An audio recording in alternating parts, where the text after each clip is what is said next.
তুমি তাহলে একটা খুব ভালো কাজ করলে ওই গরিব মানুষটার পাশে দাঁড়িয়ে। হ্যাঁ দেখো, ভগবান আমাদের যতটুকু দিয়েছে না, আমরা তো ভালোই আছি। এমন তো না আমাদের লাইফস্টাইল খারাপ চলছে, আর আমাদের সামর্থ্য অনুযায়ী আমি ওনাদেরকে হেল্প করব, এটাই তো স্বাভাবিক, তাই না? আমাদের থাকতেও যদি আমরা না দিই তাহলে কি করে হয়? আর আমাদের মতো মানুষরাই তো ওনাদের সাহায্য করবে। তুমি দেখো, আজ আমি টাকাটা দিয়েছি বলে না ওর মা সুস্থ হয়ে যাবে, ঠিক হয়ে যাবে, আর ও কত হ্যাপি হয়েছে। আর তুমি এটাও ভাবো, আজ না আমি যদি ডাইরেক্ট টাকাটা ওকে দিতাম, ও কখনো নিত না। কেন জানো? ওরা গরিব মানুষ, আর ওরা না খুব সৎ হয়, ওদের মতন মানুষ হয় না। ও আমাকে এটাই বলতো যে না দিদি ভাই, কাজ না করে টাকাটা আমি কেন নেব।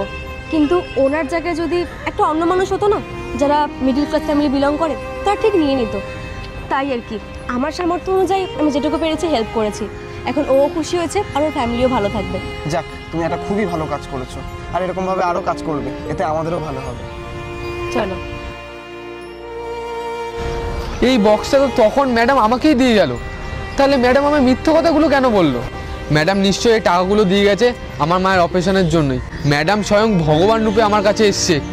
এতগুলো টাকা আমি তো কল্পনাই করতে পারিনি। যাক, এবার মায়ের অপারেশনটা আমি খুব ভালোভাবে করাতে পারবো। ভগবান, ম্যাডামের যেন মঙ্গল হয়, ম্যাডাম যেন আরও উন্নতি করতে পারে। আর ভগবান দেখো, আমার মা যেন খুব তাড়াতাড়ি সুস্থ হয়ে যায়।